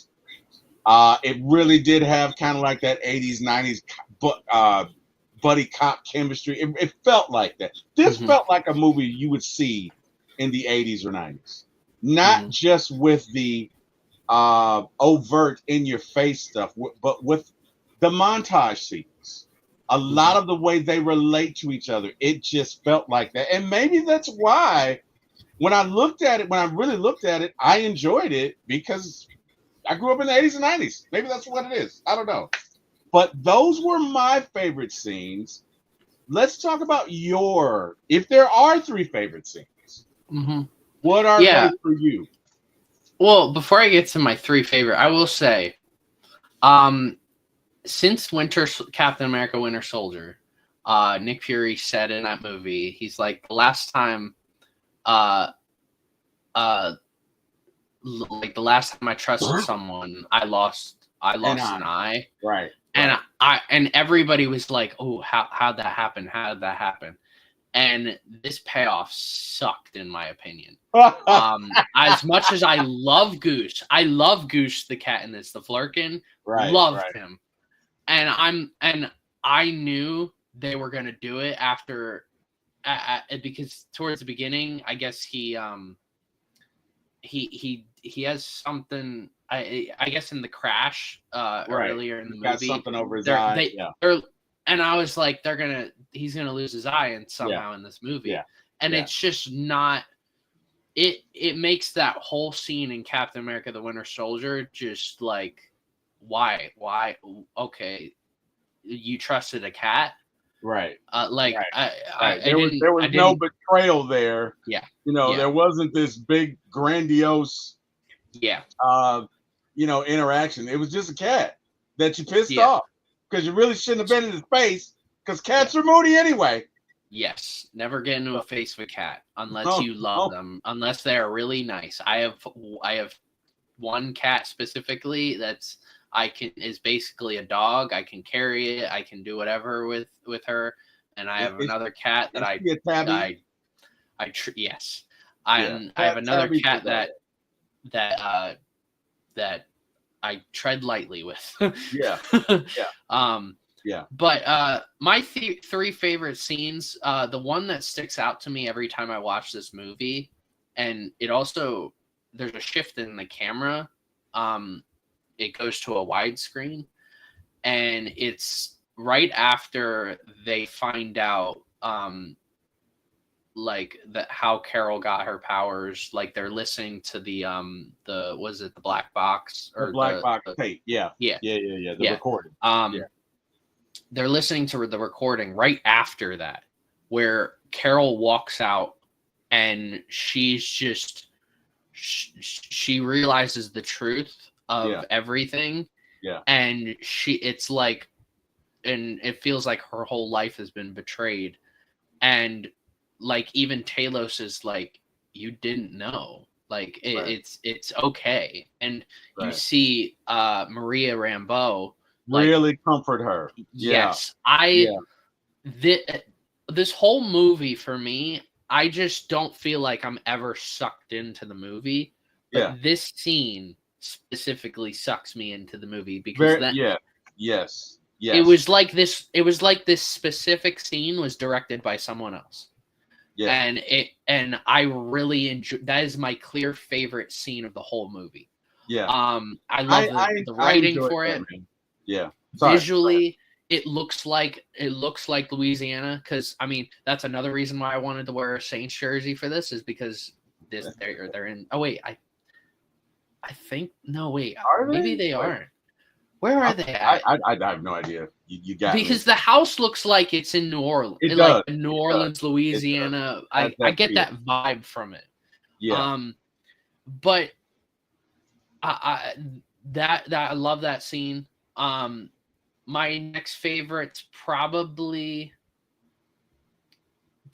when Nick and Carol at the end of the movie having that interaction. Yeah. Where she's like, emergencies only. Yes. And he does the whole Marvel scene. Yeah, that was cool. Especially with the Marvelettes. Mr. Postman. I love that. I love that so much. And he was on key. He was on key. That's what impressed me. He was on key. Yeah. He was. I love that scene. Yeah. And my third favorite is, I want it to be the Blockbuster, but it's not. I love Blockbuster. I have movies still from Blockbuster. What? I have DVDs. You didn't return them, Jordan? Tape. You didn't return them? This was at the end where you could buy them. Oh, okay. Yeah. Okay. So, so I want it to be that so bad, but it's not. We didn't sit in Blockbuster that long. Maybe my next favorite is, it's got to be something with Goose. I love he's just, if you don't have Goose in this movie, there's some sort of character in the non-character with Goose. And the unpredictability of him. Yes. And the whole mythos with everybody like, that's not a cat. Yeah. That's not a cat like that. Yeah. I did enjoy that. I did enjoy that. I tell you one thing about that scene where she just finds out the truth. You know, sometimes you got to go to your friends for them to remind you of who you are. And I really like when she says, you are Carol Danvers, the same person that helped me out being a mom and a pilot when everybody else said I couldn't. You're this, you're that. But you really see her remembering. I like that scene. And I liked the fact that when Monica pulls out all the pictures and you start to see the love in those pictures, and that's what brings her back.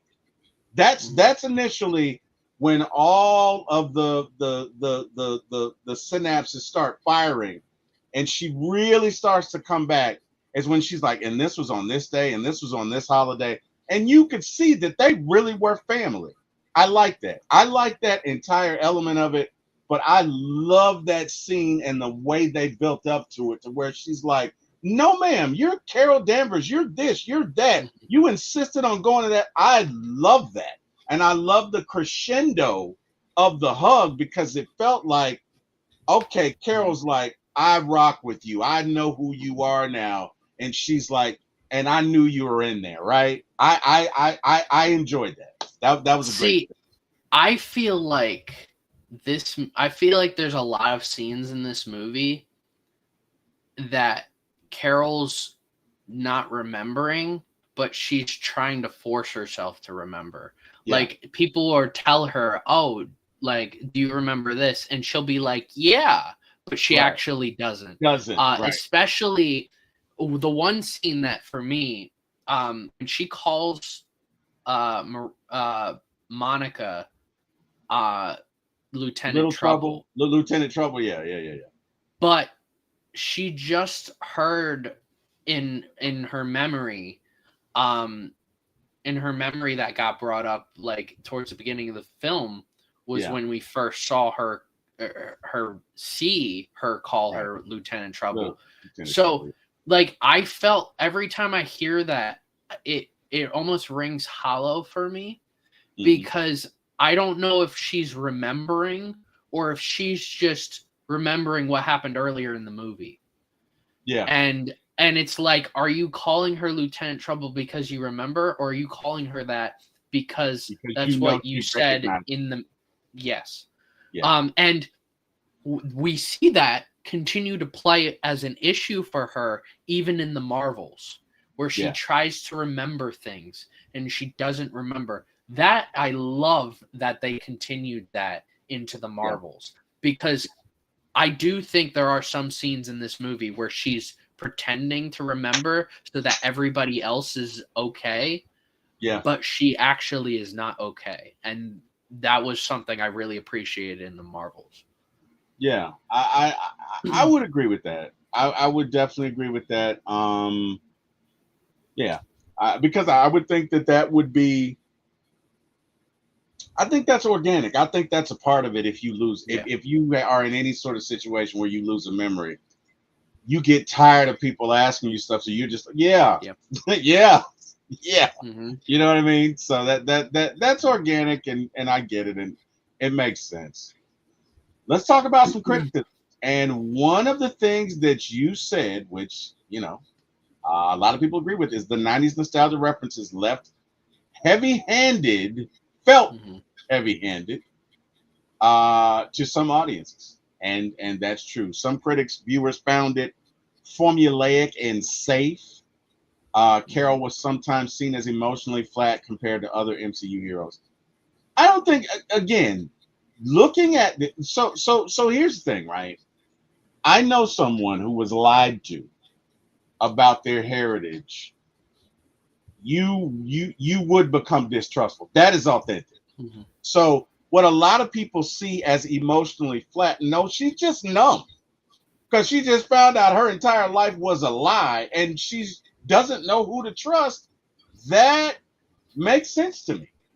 So I get how in the juxtaposition of other Marvel characters, you could say that, but they don't have her same experience, right? So I disagree with that. Formulaic and safe, I get that. I definitely get the whole '90s nostalgia references. We're at the point where it's criticism. So you got any other one for this movie, or does it pretty much cover it for you? I think I don't know if emotionally flat is what I would use. I think the line deliveries. There are certain line deliveries in this movie that every time I watch it, I'm just like, why did she say it like that?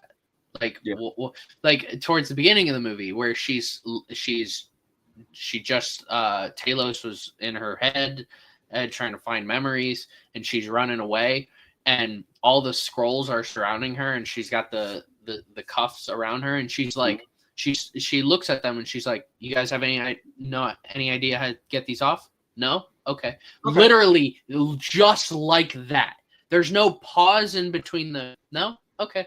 Like it would have been funny if she said that, started punching a few people, started like attacking her and stuff like that, and then like 10 seconds later saying, no? Okay. Like it's the way it was delivered. Mm-hmm. It's like it didn't make sense. And there's a couple of those. The logo thing that I don't know if we said this at the beginning of this or before, but when she puts on the shield hat and says, so you guys put your logos on clothing, and I'm like, dude, look at your suit. Right. You have a huge logo right in the middle there. Right in the middle of it. It's like, what? It Yeah. doesn't make sense. And some of it is maybe the line delivery. Some of it is how it's written. And it just, there's a lot of things that don't make sense.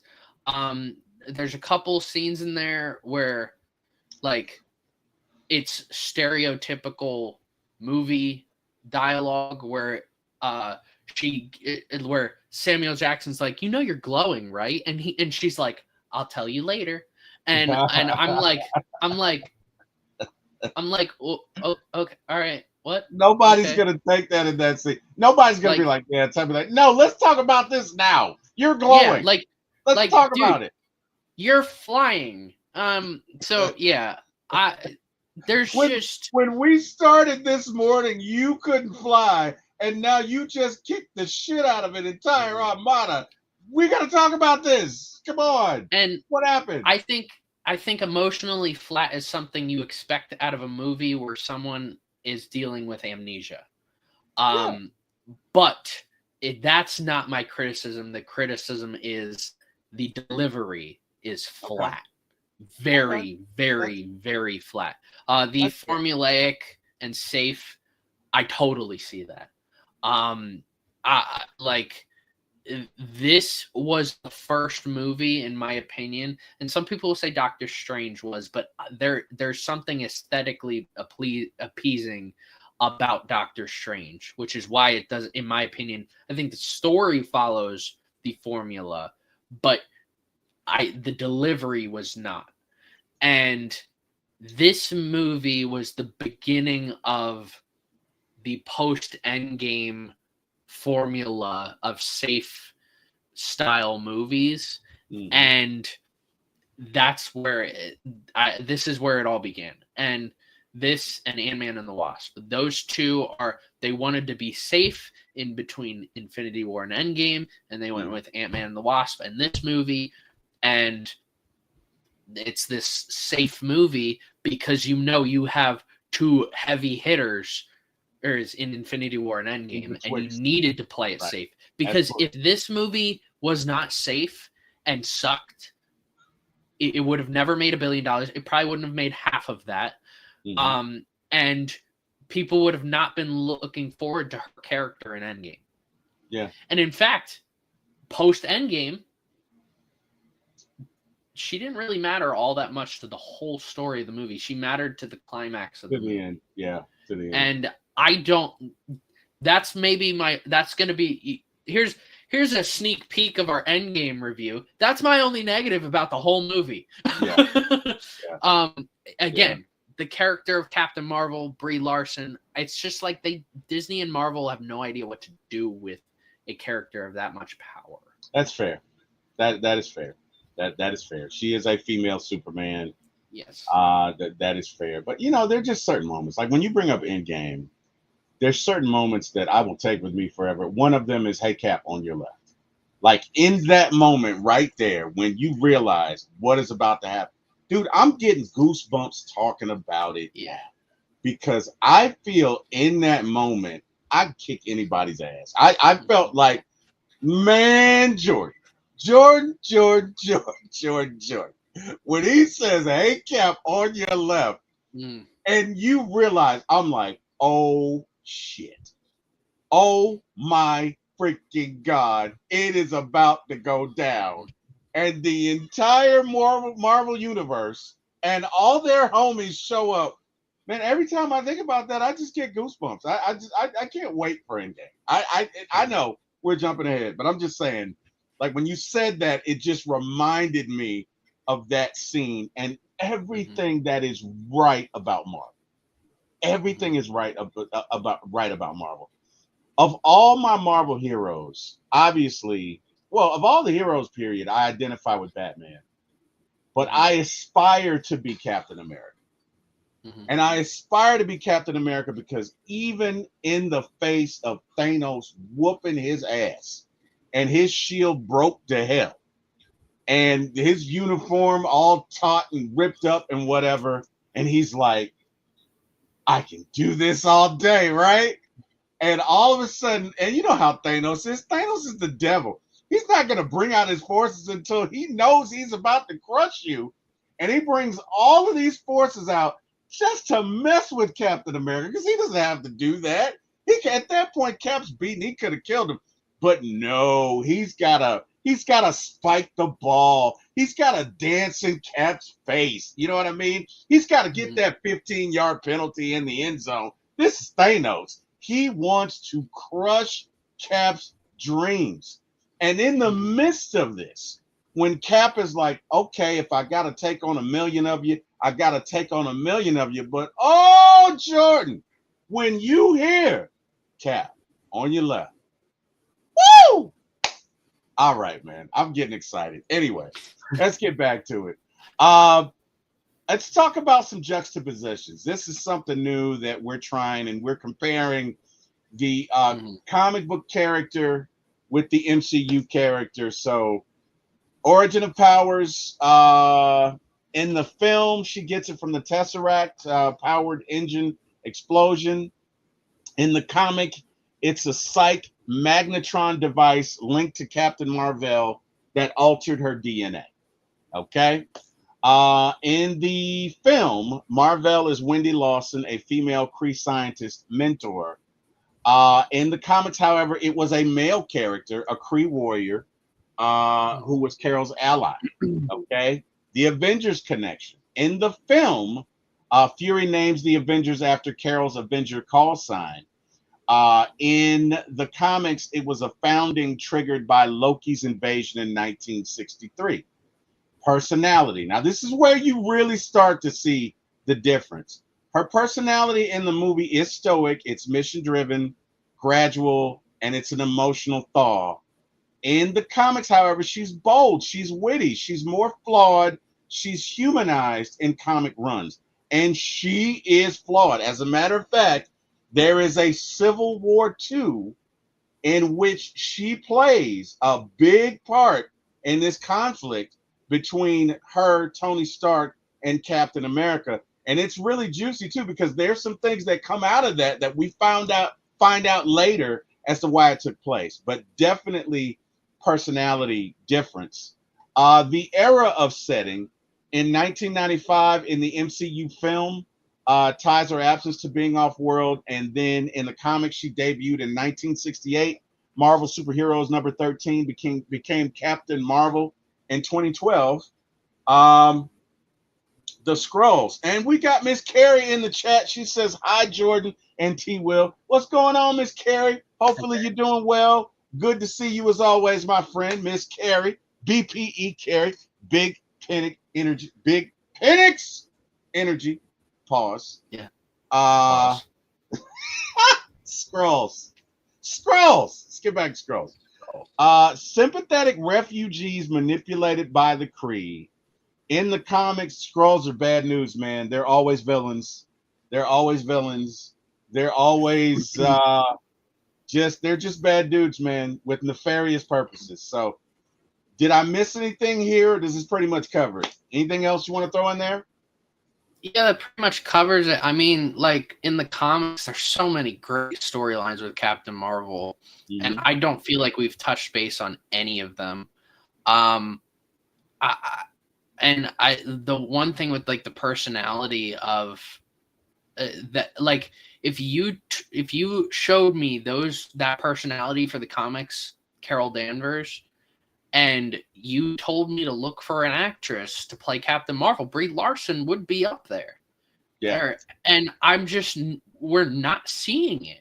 And that has nothing to do with Brie Larson. It has nothing to do with Captain Marvel either. It has everything to do with who is making this character. Because this is not the Captain Marvel that we know. In my opinion, I think we should get a third Captain Marvel movie. Just to close out a trilogy. I think at this point all main Marvel characters should get trilogies. But man, there's so many storylines you could go with, and I just don't think we've gotten the right Captain Marvel, and it sucks because I feel bad for Brie Larson. I think it's what you said, and they just don't know how to write her, you know? Yeah. Carrie says, what is Jordan's record prediction for the Falcons this season? Got to make sure he's still my friend. Laugh out loud. No pressure, Jordan. What you got? I think What'd you say? 9-8 or something like that? I think 8 to 9 wins, somewhere 8 to 9 wins. It was somewhere around there. Yeah. Okay. That's why you're not a Falcons fan. I get it. And look, we love all you. right. One quick thing. I just had two fantasy drafts, right? In one, Bijan fell to me at 5, which was insane. So I want to tell you this: if Bijan sucks this year, I'm going to be the first person to let y'all know. Not only that, in my other draft, I drafted Drake London in the 2nd round because I ended up with Saquon in the 1st round. So I came back, had 2 picks to wrap around, and I was debating between Garrett Wilson, Marvin Harrison, and Drake London. I knew I had Garrett Wilson and Marvin Harrison ahead of him, but based off ranking, I'm like, one of them could be there by the time that wraps back around. Well, guess what? I got both of them, and I got all 3 of them. And so I have Drake London. So if Michael Penix isn't good and Drake London sucks again, I'll be the first to let y'all know. Well, let me tell you something. None of that is going to come true. They're going to be great, and you're going to love that you drafted them, Jordan. That's how it's going to go down. I better win my league. I better win my league. If you don't, it won't be because of them. Let's put it that way. If you don't win your league, it won't be because of those Falcons you drafted. Let's put it that way. Carrie says, I wasn't a big fan of Captain Marvel movie when I saw it in theater. I didn't see the second one. Was it better than the first one? Jordan says, yeah, I would kind of agree with that. In my opinion, it was better. It was a lot the second better. one was better. But I enjoyed it this time around. Last thing, MCU streamliner backstory, altered key lore. I mean, we basically said that, so we don't have to spend time on that. 10 unknown facts about the movie. Again, another new thing we're doing with this. Goose the cat was portrayed by 4 different cats.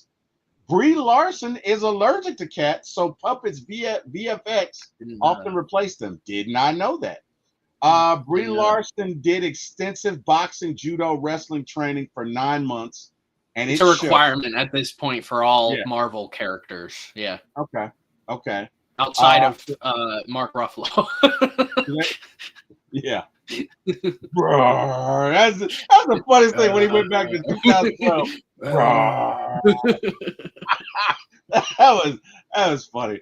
This film was dedicated to U.S. Air Force pilot Major Stephen Del Bagno, consultant who died in training. Oh wow, I did not know about that. The working title was Open World. Stan Lee's cameo reading the Mallrats script nods to his real cameo in Kevin Smith's film. A romantic subplot between Carol and young Rogue was considered, but cut. Okay. Good. Carol I wouldn't have liked it. Good. Carol was originally intended to appear in Avengers Age of Ultron, but was replaced by Scarlet Witch. The MCU's first film with a female composer, Pinar Toprak. Emily Blunt was considered for the role before Larson was cast. Wow. Did not know that. I think Emily Blunt would have fit this stoic role, but like Emily Blunt would have fit Disney and Marvel's version of Captain Marvel, and in my opinion, it would have been a worse adaptation. I think Emily Blunt is also an amazing actress. Right. I've wanted her as Invisible Woman before. But Brie Larson, if on paper, Brie Larson made the most sense to play Captain Marvel, and it's not her fault of how the character is. It's like you say, good person, wrong role, or in this case, good person, bad writing, or good person, suboptimal writing. I'll put it that way. The Avengers logo homepage homage Fury's file shows Carol's call sign Avenger directly creating the team's name, which we did. So that's good. Carrie also says, I mean, you could have taken all Saints players, Jordan. Just saying. I took Alvin Kamara. Oh, wow. Oh, wow. Yeah. I mean, what year is he in? Kamara. It's Kamara, baby. I had him last year. He was awesome last year in fantasy. Is he walking with a walker yet? Like, I mean, he's kind of old. He's kind of up there. What long in the tooth? No? He is currently he's never had less than 1,100 scrimmage yards in a single season before. I'm just giving you a hard time. No, he's pretty good. I'm just giving AK-41, baby. Whatever. Stop bragging. Whatever. Nobody likes that. Whatever. All right, so it's time for the rating, Jordan. Time for the rating. Time where the rubber meets the road. You want me to go first? You typically do, Yeah. right? All right. Before. So initially, when I saw this, I would have given this movie a 4. After careful consideration, and I did watch it twice. Drum roll, please. I'm gonna give it a 5.5. I'm gonna give it a 5.5 because you know what? Bump that. I'm gonna give it a 6. 5.5, 6. I'm gonna give it a 6. I'm gonna give it a 6. That's where I am with it. What say you, Jordan? What say you? I obviously don't like this movie. I in fact, when I first saw this movie, I gave it a 7. I gave it a 7 out of 10 the first time I saw it. But it was a fantastic year for movies, and I think I was just riding the wave, and I was very blinded to this movie. Every time I watch it, it gets worse and worse. I don't think it's aging very well. I gave it a 2.5 out of 10. Damn. Wow. For me, this is the second. This is going to be the 4th lowest rated movie of our entire rewatch. That is the lowest one that we've worked on together. I mean, Yes. I thought you were going to give it a 4. Damn. Wow. In fact, I mean, of my last rewatch, this is the only movie I fell asleep. That I had to rewatch it because I fell asleep in the middle of it. I just think I think there's a lot of boring. We're gonna get into a lot of great movies or bad movies with great scenes, and I don't think there's one scene in this movie that I would say is a top 100 scene in all of the movies that we're watching. I'm just, it's kind of boring. I don't think it adds much.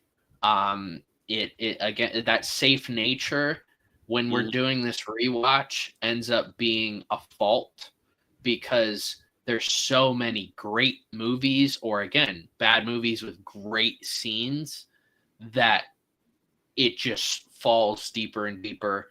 And generally speaking, when I give these ratings, it's like, all right, what are the odds that I'm going to put that it's on TV and I'm going to click on it? If this is on TV, I'm probably not going to click on it. I'm going to probably find something else. I might go to YouTube. I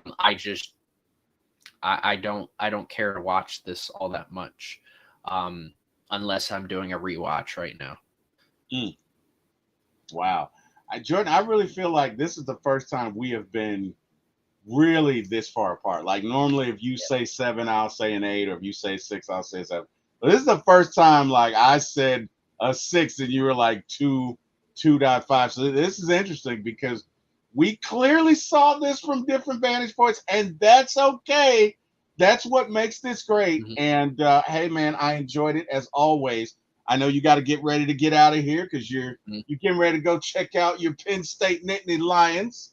Go Dogs! I'm a Bulldog. I love you, Jordan, but I can't root for anybody but the Bulldogs. But I don't root against you. But oh, here we go. Here we go. I don't got a hat. I don't got a hat. Wow! I thought that was coming. I thought I don't got a hat. The way you pulled that off was like, oh, I'm about to drop it on him. Oh wow! I don't got a hat. I actually don't have a Penn State hat. I have all winter hats for Penn State. I've gotten to know you, in a little bit, and like normally when I talk trash, you'd be like, okay, like you'll get a ring or a hat or something. So you surprised me with that one. But no, in all seriousness, I know you got to get out of here, man. We're doing Blade next week, right? Yes. All right. Oh, I'm looking forward to Blade because I haven't watched it a ton. I watched it a lot when I was really young, and I didn't remember it until I started rewatching the movies, and I rewatched all 3 when I was in college in like 2021. So this is also going to be pretty fresh for me. Okay. Like I had Blade action figures. I had Blade comics, like Blade, because I was in the middle of the trilogy when I was growing up, and I mean, it's so different from all the movies we're going to be watching. I can't wait. I can't wait to watch Blade. It is different. I have some action figures over here, but I don't know what oh wait, I got one. I don't know what I did with the other ones. There's a lot going on, but action figure. I look, you gotta. Jordan and I are nerds at heart, okay? And nerds rule the world, baby. Just saying. Carrie says, have a great day, T. Will and Jordan. Carrie says, Blade, such a great movie. Can't wait for that review. Hey, we're excited about it. But yeah, man, nerds rule the world. You know? And we're going to go back to back. The week after, we're going to be doing Blade 2. Let's do it. Let's do it, man. I'm excited about it with Wesley Snipes and Christopherson. So really excited about it. Jordan, hey, man, as always, this is fun, brother. Really enjoyed this, even though you didn't enjoy the movie. I enjoyed the review. I enjoyed the process. I think it was fun. Tell these folks where they can find you, my brother. You can find me at Old Tegacy, ULTEGACY. I post a bunch about sports. We're going to be posting a ton over the next, rest of the year. You can find me on Letterboxd, where I have rankings of all the movies. All the ratings that you see are already on my Letterboxd. I have also ratings for all the TV shows and individual episodes. I have all these rankings, and I'm also on Instagram. So, I just got back to Instagram. Yeah. Awesome. Well, hey, man, as always, enjoyed it. This was fun. You can find me at 4MYATLSorts1, but specifically when it comes to movies at 4MYATLMOVIES1. If you have not liked, shared, and subscribed, please do that. Not only will you see all of the Marvel and DC content that we have here, but you will also see some other movies and other series that I'm doing that you can only find exclusively at 4MYATLMOVIES1. So do me a favor, if you get a chance, go to 4MYATLMOVIES1 and like, share, and subscribe. Really trying to build that up, because we do have some sports fans that like the movies, and we have some others that don't. So ultimately, the goal is to kind of put all the movie and TV content at 4MYATLMOVIES1 and all the sports content at 4MYATLSports1, although that's a ways away. But if you like the show, if you like the podcast, if you like the review, please go to 4MYATLMOVIES1 on YouTube and like, share, and subscribe. Again, to everyone who showed up in the chat, Carrie, we really appreciate it. We appreciate you. To all of us watching it from various platforms, we appreciate you. Look, we love to talk about movies. We love to talk about the MCU. Jordan and I would talk about this all day if we could. We can't, but we would. And so we definitely appreciate your participation and just jumping in and talking and just allowing us to talk about and through this with you. Last but not least, I want to thank God for bringing all of you in my path, and my brother Jordan here, who's, I think my brother from another. And last but not least, thank God for waking me up. And I want to thank Mr. Eric Parker and my brother, my blood brother, and Mr. Jack Spade for giving me my shot in this business. You guys have an amazing day. We will see you next Saturday. Don't know what time, but it will be Blade. We'll be doing Blade 1. You guys have an amazing day. Go Bulldogs. Not going to root against your Penn State Nittany Lions because they're not playing me. So, I hope you have a great day. I hope you have a great day. And, we'll see you in the playoffs, and we'll put the beat down on you. But that's a ways away, Jordan. That's a ways away. Hope you guys have an amazing day. Thanks, everybody. Same.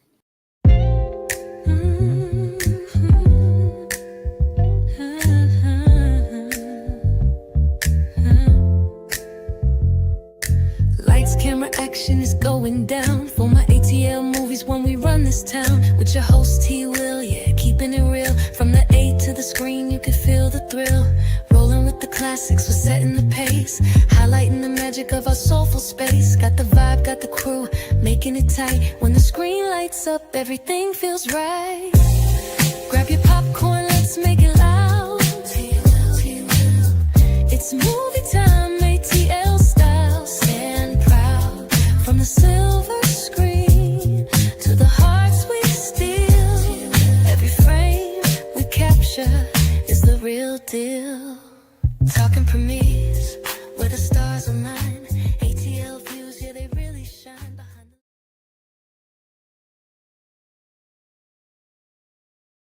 the. Well, hey, man.